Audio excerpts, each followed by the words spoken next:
and welcome to Manage Your Money. This is the show where we answer all your questions about savings and investments. With interest rates falling sharply and digitization becoming a way of life, should your investment style change? What are the best ways to make your money work for you? Over the next 30 minutes, our experts will piece together the investment puzzle. Let's welcome in our guests. We have Gaurav Mashruwala, financial planner, joining us on our show, who will help answer all your queries. So let's get started right away and dial our first caller who has a query. We have Jyotika Vishisht, 37-year-old homemaker, joining us on the phone now. Hi, Jyotika. Go ahead, ask your question. Yeah, hello. This is Jyotika. I'm a housewife and my husband is a government servant. My question was that over the period of last couple of years, like 3 years or so, I've been saving from whatever household expense or whatever money I should save from my household expenses. I've been able to save about 3 lakh rupees over the last few years. And I kept it with me at home, thinking that maybe someday, it was like a emergency saving of mine, for a rainy day or something like that, in case I need it someday, since I was not working. So, but then post this demonetization, I had to declare the money. So my husband suggested I should put it in the bank. So I put it in my bank now.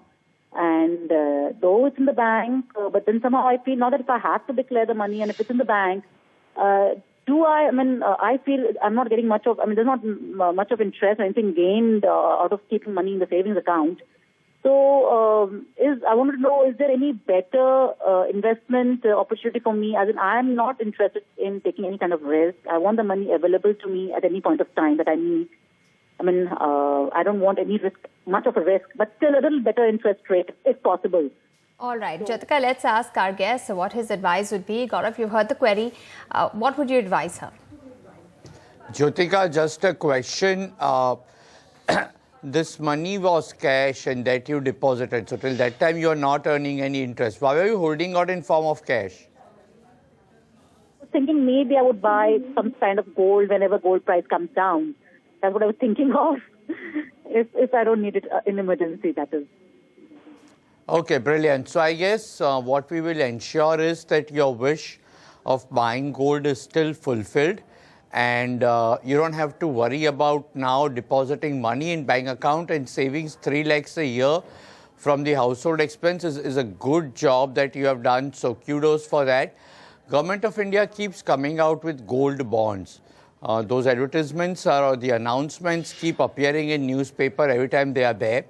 I would encourage you to pick up those bonds because what will happen is you will get gold bonds, so in form of gold, but you will also get interest on it. So you'll get dual benefit. Up till now, you were not getting it, but now you get both the benefits, gold and interest. The only problem could be is that the liquidity, in the sense that yes, after a couple of years, you can surrender and get it. But whether it's available overnight or not, that could be sometimes a question. But if you can do away with that, or what you can ensure is a majority of money you put in this, whenever that option comes, and rest you can put in bank account linked to fixed deposit. So you get dual advantage. When you want liquidity, use the bank FD and your gold need is also taken care of. Would you like that? Have a little more money in future. But as of now, 3 lakh, I don't think it's that big a money for me to, invest in two different instruments. So I don't know. I was willing to invest somewhere where, in case if required, within a week, I can, liquidate my money. That's one major parameter for me. Yeah. So it gets little more complicated, but the option that you have is gold mutual fund schemes.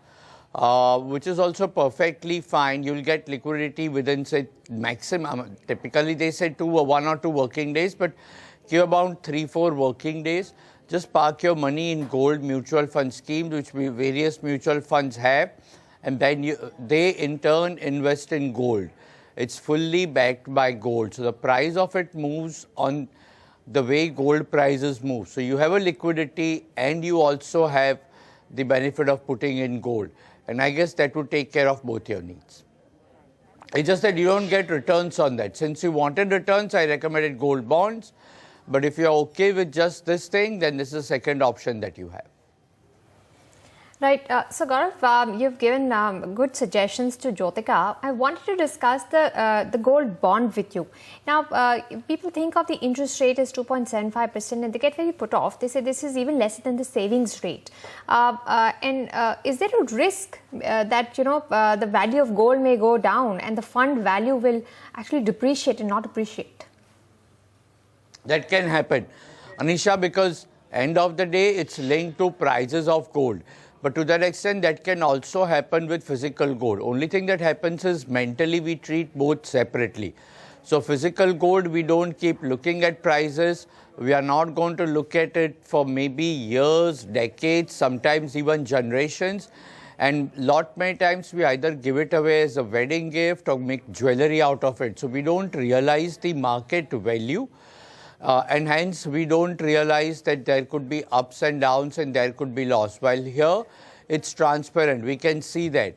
But at the same time, there is some returns that's coming. So to be honest, it's more to do with our mind and to accept that gold prices also go up and down. But that 2.75 is much better than not getting anything. Normal circumstances, if you have physical gold coin, you don't get anything. Here you're at least getting that.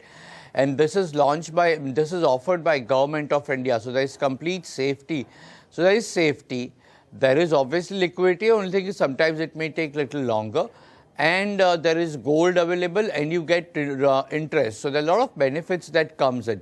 Not only that, if there is an appreciation, in normal circumstances when we go to sell gold coins, there could be tax implications, capital gains, etc. Here, there could be some tax benefits here or there. Every time these bonds are there, government does give you some tax benefits. So there are a lot of benefits that comes in. It's just that we don't have that tangible gold in our hand.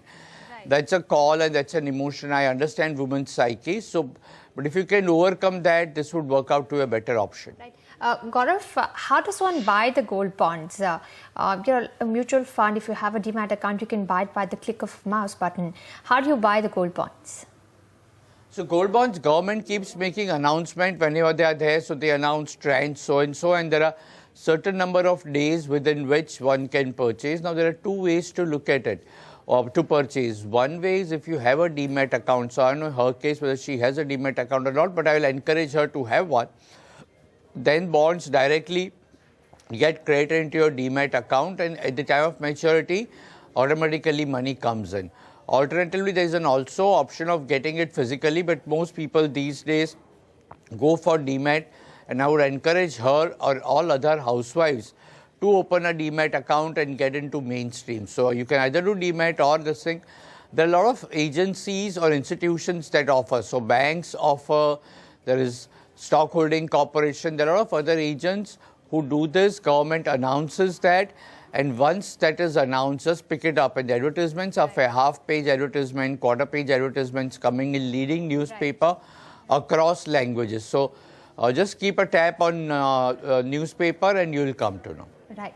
Next, we have an email coming in from Dinesh Parmar. He's 30 years old and he's a software engineer.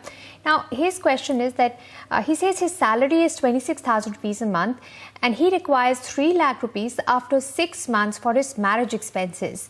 He also wants to buy a house, but that is only 3 years down the line. So he wants to know how he should invest. He has not mentioned out of this 26,000 how much is he spending for household expenses. But if he is living with his parents and there isn't any other commitment that he has, then straight away he can either keep opening fixed deposits every month which mature at 6 months. So currently open it for 6 months, next month do 5 months, then 4 months. So keep stepping it down. If somebody is offering a 6 months recurring deposit, which I doubt, but if that's an option, so many times some banks do that, then go for that. In both the cases, at the end of 6 months, he would have certain amount of corpus coming. Obviously, it would not have accumulated to the extent of 3 lakhs, but about 1.5 lakhs plus certain additional amount is what he would get. Once that's taken care of, now if there is a shortfall and if he has borrowed money for marriage, then after marriage, he should concentrate on paying that back money, whatever loan he has taken, and then save for house. If he doesn't have to, then straight away after marriage, start saving money for house, and then whenever he wants it, use that corpus for down payment and take a loan. So 2 parts, one for marriage, do a short-term investment, and second for house, after marriage, start investing to purchase that house. So that's the advice coming in for Dinesh. We're going to slip into a break at this point in time, but all your queries will continue on the show. Stay tuned.